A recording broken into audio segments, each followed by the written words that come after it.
Hello, my name is Dean Contover, and this is the Current Buzz. Thank you for watching today. And we have Ray Boutin. He's an appraiser. You might want to know what an appraiser is. If you live in an apartment, you don't know what an appraiser is, but if you have a home, you need an appraiser. Am I correct? You do. Right. You do. Okay, good. Thank you for coming on the show, Ray. I mean, I've been trying to get you on for a while, and we finally got you on the show. He's a real estate appraiser, and you're also into real estate selling and selling for people and buying and whatever you do as a real estate. Maybe I should do real estate or be an appraiser, right? We'll talk about that after the show. What is an appraiser? What does an appraiser do in Massachusetts? And it's only recent that they've been licensed, right? In 2015, I believe? Actually, like back from 1991. Okay. So they, but thank you for having me, first of all. I appreciate you inviting me in and us being able to finally get some time for me to come in. Problem. So to answer your question, it was around the 1988-1989 real estate crash that got Congress to start enacting and having appraisers become licensed, because at that point anybody could call themselves an appraiser. Right. So they started to have canons. Shucks, I should have got into that. Follow. Sure, and I started in 1992 or the end of 92 and 93 when licensing had just happened. Okay. So I had to go through the trainee process during that time. All right. So I do real estate appraisers or appraisers. So there's three types of appraisers that you can have. A certified general appraiser, which can appraise commercial properties and all residential and anything else. And then certified appraisers, which will do 1 to 4 family properties, non-commercial based. And residential, and then licensed appraisers, which can do up to $1 million transactions. So if they're borrowing up to $1 million, you could have a licensed person do it, or if it's not in complex, they could do it as long as it's under $1 million. I'm a certified general appraiser. I have done commercial work in the past. I own an appraisal company, so I'm not just an appraiser, I'm a business person. Okay. I have 5 appraisers that work for me. Oh, wow. And we cover Massachusetts and New Hampshire, so I get both. I get to know the market in both places. And as you alluded to, I do sell real estate. I do work for RE/MAX. Right. And I'm licensed as an associate broker in both Mass and New Hampshire. So I get the great part to see both sides of it and how improvements can affect value and how people can increase value to when they're selling. Yeah, we do have your telephone number on, so we'll put your telephone number on Wonderful. Periodically if they want to get in contact with you. The question is, who hires an appraiser? Is it the buyer, the seller, or the bank? So for 95% of the transactions or the business that we do, we're hired directly from the bank or the mortgage company. So a borrower will come in, they'll find a property, they'll get pre-approved, they'll make an offer, they get it accepted, and then the bank will collect a fee from the borrower, and then they'll use that fee to pay us. So the bank is actually my client. I'm working directly for the bank. The borrower is a customer. So they're going to, if it's a refinance or whether they're buying a property, they're still part of the transaction, but they're not hiring us directly. I see. You do have a right but to they expect that in regards to who expects appraiser. it? A lot of the sellers or the buyer. The buyers expect that you're working at their best interest, and when in effect you are in a way. I mean, you're giving you're giving an opinion of market value and an unbiased. So you're not trying to bring the appraisal in high or low. Right. It's an unbiased market value opinion for us to do, and that's why we're hired. We're an independent. Do banks get one party. appraisal, or do they get 3 or 2? Most of the time, 99% of the time, they're going to get 1 appraisal. Okay. We do that appraisal. There are instances if you're an FHA buyer and you're buying a property that was recently flipped under 90 days, they have to get a second appraisal. I see. So, but that's very rare to happen. I see. Usually somebody will buy a property, renovate it, it takes more than 90 days. So when they resell it, they're past that, and there's really only 1 appraisal that's done. I see, okay. So explain to me, the bank calls you up, Bank A calls you up and says, I have a home on Main Street that I want you to go look at. So you take the information, do you get the information off the computer, off the deed? the boundaries off the computer, off the town computer, whatever it is, or the deeds, or whoever has it, right? I forgot what the plot line. Your plot plan. plot So plan, yeah, okay. we'll get an order from a bank. Okay. I'll assign it to one of the appraisers. Okay. Then the appraiser will do their preliminary research. They'll pull the deed, which you can get online from the registry of deeds. It's public knowledge for a lot of people out there. Yeah, it's I just- public. If you've sold your house, it's going to be on there. The other thing most people don't realize is you having a mortgage. Usually those are recorded at the registry of deeds. You can find out how much somebody's borrowed against their property. So it doesn't really matter to us Right. if somebody has a mortgage on it, but Right. just so people at home know that if you have a mortgage on your property, it's going to be recorded and it's a Okay. public record. So we'll get the deed from there. Most towns, and Chelmsford in particular, does a great job. Their online system that you can look up what your property has as far as gross living area overall, Right. how many bedrooms, how many bathrooms, how much land, and what the assessment of the property is. Right. And then the appraiser will go out to the property, they'll do their inspection, and it's an appraisal inspection, not a home inspection. We're looking at, we're not going to start tapping into The walls. into the walls. We're not going to be checking every single outlet with a tester. We're supposed to check a representative sample, which is one per room, so you flick a light switch on. If the light worked, you're assuming the electric works in the whole room. Right. So you do the inspection of that, take some interior photos, and then you go back to typically your office and you look for prior sales that are nearby or properties that may be under agreement or listed that are similar with the attributes that you have for your property. The lot size, the size of your property, the living area of your property, the amenities, The finished square footage. basement, the square Yeah. footage, the amenities that you have. Do you have a garage? Do you have a finished basement? And then condition and quality. Now, do you go down the basement? You check that, right? Absolutely. Absolutely. Do you look at for the heaters? If let's say the heating unit or the furnace, as they call it, is not in good condition, do you mention that to the bank? We put in, we'll take pictures of it, yes. If there's something, if we went into a house and they had the heat on and you could smell something burning or something coming off, backdraft coming in, we would call for a repair, make it subject to a qualified person coming out and fixing that. Very rarely does it happen, but we would. One of the things that we do for the banks is the saying, picture's worth 1,000 words. We take interior photos now. It's required. It's required of the major living areas. It's required the electrical panel and the heating system. Oh, wow. So we're going to take a picture of the heating system and they'll know, we have it there. Obviously, in the summertime, we can't test a heating system. Right. So we make the extraordinary assumption that the heating system is working. And same thing with central AC. You can't turn it on if it's below probably 60 degrees. You don't want to try and tax the system. Now, do you go upstairs and see if there's mold up in the attic or anything like that? Is that required? So FHA requires you to do what's called a head and shoulders inspection of your attic. You have to go up and literally your head and shoulders have to be up there. Most of us carry a ladder, a step ladder, or is that right? you'll ask the Because customer. some people don't have the pull-down steps. Sure. Right. So we'll ask them ahead of time and let them know we have to go up in your crawl space or your scuttle. Right. And sometimes it's in a linen closet in the middle and there's towels up and down and the shelves come out, so people will prepare it for us so we Right. don't have to come back. And we'll take pictures up there too, so that could be a requirement.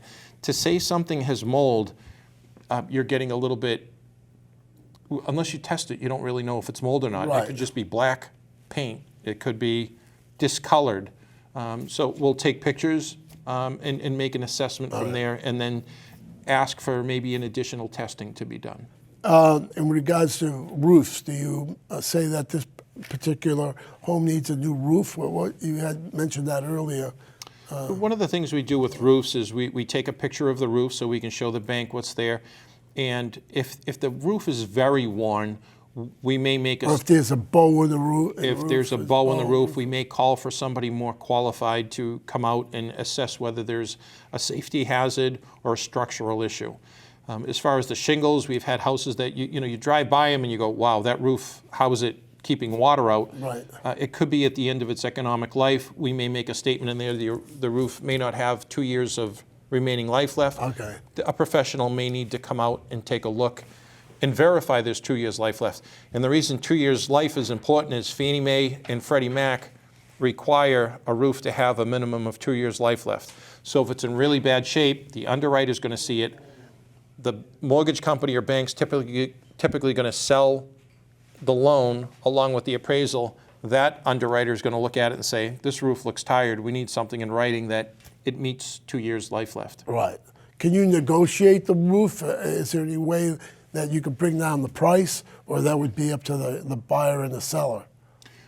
That would be with the buyer and the seller. So say we have a brand new roof on a property Right. that's going to last nowadays 20 to 25 years Okay. versus a roof that's 15, maybe 20 years old, and it still has 2 years of life left, but it's tired. That would be something that I would take into account as an appraiser. You know, if I have a property with a new roof versus one that doesn't, well, somebody's going to pay extra for a new roof, for having a new roof. Right, right. Okay. I just, because that's what's happening. Roofs are very important, as you know. Oh, for sure. Right. What's the life of a furnace? Do you know offhand? People should look at that too. I think that's a major, especially in New England. Yeah, it is. And I'll tell you, I've seen furnaces that can last 30, 40 years, and they're still working. Right. Older furnaces, I think, last longer than newer furnaces. We're a bit of a disposable income society. Right. They'll warranty them. They'll tell you, for the most part, they're good for anywhere from 10 to 15 years, maybe 20. That's unusual. One of the things you can do is have a dehumidifier in your basement. We're in New England. There's a lot of humidity. And if you have a lot of humidity in your basement, you don't have a dehumidifier, it's going to wear on the metal for the furnace. So have your furnace checked. If you have a forced hot air system, it should be checked once a year. Make sure you change your filter out. And a dehumidifier in your basement can go a long way to helping the furnace last longer. Okay, no kidding. And the smell. So it can, and it also helps overall with the house. The breathing in the house, the air quality, it definitely helps. I have a dehumidifier down in my basement. I've had it since it was new, basically. Sure, and it can help, not have mold. You can get mold in certain areas. Exactly. So that's very important to have, because you'll get condensation on your pipes that could leak somewhere. Right. Or drip. And, Drip. Yeah. So. Yeah, it's. Do you? What if a home's basement has cracks in it, and you see that in the basement? What do you do with the report or the bank or whatever? Well, a lot of basements, whether it's a fieldstone foundation or granite or even a concrete foundation, it's not uncommon in New England to have a few cracks, stress cracks. Okay. So typically up and down aren't as concerning as ones that go left to right, or from a top left of the left to right. Left to right or right to left. If you start up at the top and it goes down sideways this way, that's a little bit more of a concern. Right. This brings into the fact that I'm also a real estate broker, Right. and when I'm out with a home inspector, the home inspectors are telling us that this is a definite concern.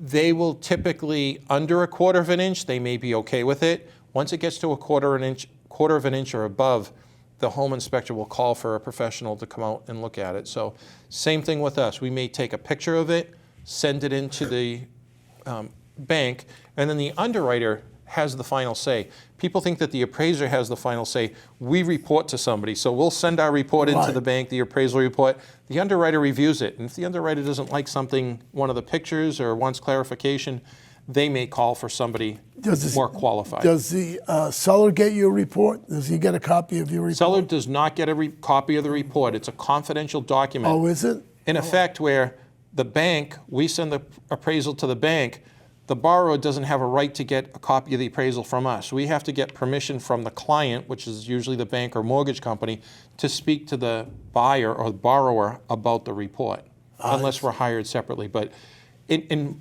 all banks have to give a copy, I think it's within 2 weeks, to the buyer if they've paid for it, or the borrower. Now, building inspector is separate, right? Yes. And do you suggest that everybody gets a building inspector when they buy a home?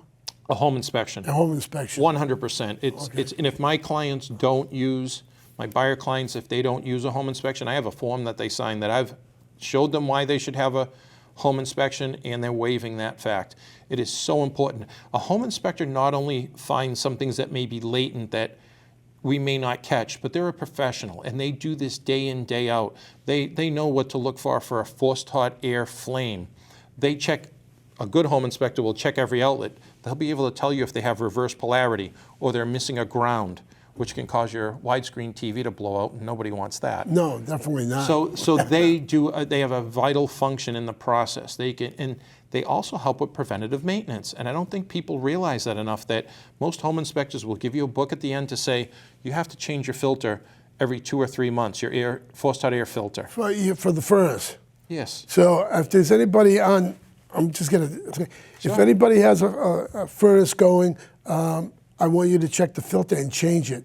And on the side, there's numbers like it will say 16 times 1 times whatever. 20. 20 16 by 20 by 1. That's what mine is. That's usually, okay, whatever. And you must change it. Absolutely, Dean. It's going to help your furnace last longer. That's correct. It's going to make the furnace more efficient. And a lot of people, when their forced hot air system isn't working or the central AC isn't working in the summer, they'll call and they'll say, "Have you changed the filter?" And people say, "What filter?" Because they bought a house, That's they didn't have a scary. home inspection, and they'll take it out and it's been pushed in because the air can't flow through. So it'll make it more efficient. You'll save money for this little $5 or $10 filter. Yeah, that's right. So, just buy a box of filters. Oh, absolutely. Up at Home Depot, I shouldn't give them an ad, but just buy a box, put it in the basement, you know it's there, and you could change it periodically. For me, in the summer, in the deep winter, I have to do it once a month. But in the spring and fall, you can get away with 2 or 3 months. Right. It doesn't get that dirty. Right. Appraiser is certified in Massachusetts. Just tell me what you have to go through to be an appraiser real quick in regards to Massachusetts or New Hampshire. Sure. 'Cause you're also So an appraiser in New Hampshire, right? Both states require, so there's a licensed person that can do it in a year as a trainee. They need an associate's degree. To be a certified residential or a certified general appraiser, you need to have a bachelor's degree. Oh, wow. Or you need to have certain college degrees. And then there's, I think, 200 or 300 hours of separate appraisal classes you have to go through. Wow, that now. many. That many. And then you also have to be an apprentice to be a certified residential. And I think that's about 18 months to 2 years right now. Oh, okay. To be that. And Do you have any trainees or apprentices in your company? I don't. Okay. I don't. It's a very difficult field to get into. Right. It's tough because most of the clients that I have require a certified person to go out and do the inspection. So to bring a trainee on, now the trainee's doing the same work I'm already paying the certified person to. So why would I pay a trainee to come on? It doesn't make sense most times. They are thinking about changing the law to make it less hours, to cut back on the college requirement of having a bachelor's degree. Is there a shortage? Is that what you're telling me? A little bit. There's been times when you have ebbs and flows. It's kind of a roller coaster. You know, you could be very busy or you could be very slow. And lately, with interest rates being so low, my appraisers are straight out right now. They're working, 5 to 6 days a week. What is the interest rate of late? Boy, depending on credit, and that's kind of a wild card, right. You can get anywhere from under 4%. If you have good credit, if your loan amount's above a certain amount, above 150 or 180, because that factors in, I think you can get under 4%. Could be 3.5. I had one of my buyers that just bought, and they had a 3.5% interest rate. Wow, that's not bad at all. So it's very good. Yeah. One of the things I do tell people is if you're paying PMI and you've been in your house for 5 or 6 years, with the amount of appreciation we've had over the last 5 years, you should really consider dropping the PMI. You'll have to pay for an appraisal. A lot of times the banks or mortgage company will say, find a certified person in your area to do an appraisal. And if you have 80 or 82%, 78% loan to value, now if you have equity, you can get out of paying that PMI. A lot of people are paying PMI. You can't do this if you have an FHA loan, but if you have a conventional loan. In regards to PMI and getting the appraisal, what about modification? Explain modification to some people. I mean, you only can get it with the bank that you have your mortgage with. Yes. So I've helped people. I've counseled them more than helped them sell their house. Right. They originally come and say, "I need to sell. I can't afford." I would ask them to call their bank or email them. Calling your bank is tough because then you don't have a record. Get an email correspondence going so you have documentation that this actually happened. I see. People can get amnesia very easily, especially these big banks that are so huge, they just don't care. But if you start emailing to say, look, I want to do a workout, I'm having trouble, there's incentives for them to do a workout with you. A close friend had the same thing happen to him. He has a bank workout, and he was able to stay in his house because of it. And I've done this multiple times with other people, advising them. And the banks, once you get that in writing that I want to stay in the house, I need a workout, and they'll work with you whether they cut back on the interest rate, the payment, or the amount that you owe. Or sometimes, if you're qualified, they'll just add the amount to the end. You said big banks. Do you want to name any banks that you like in the area? Or? Sure. All right. I think you're going to have a great interaction if you go with anybody like Jeanne d'Arc Credit Union. They have a wonderful mortgage department. Enterprise Bank, Washington Savings Bank. That's a small bank, but they're very good. They are, but they have a wonderful mortgage department. Right. So you've got, like I said, Lowell 5, Washington Savings, Jeanne d'Arc, and I think I might be missing one. Enterprise, you said. Enterprise, there you go. So the local banks, more or less, why? Because they're more personable, or you could walk in and discuss it with somebody? Oh, they just do a great job. Okay. You know, they're in your community. As a buyer agent or a listing agent, when I list a property and somebody comes in with a pre-approval from Internet XYZ company based out of San Diego, California, I advise my sellers to say, have them get approved by somebody local. Because I've been in this situation where the buyer's trying to get an answer and they call this company that's out somewhere. They can't. Where if you're not getting a phone call back, you're going to drive down to Jeanne d'Arc Credit Union and say, yeah, I'm not getting a call back. I need to get this loan done so I can buy this property. Right. So it's having a brick and mortar place locally. And there's some great lenders that are around too, some mortgage companies that do a phenomenal job. CMG Mortgage, they're local. RMS Mortgage. There's a lot of different mortgage companies that do this day in, day out. They have internal underwriters. It's become very electronic through the computer, all that. Right.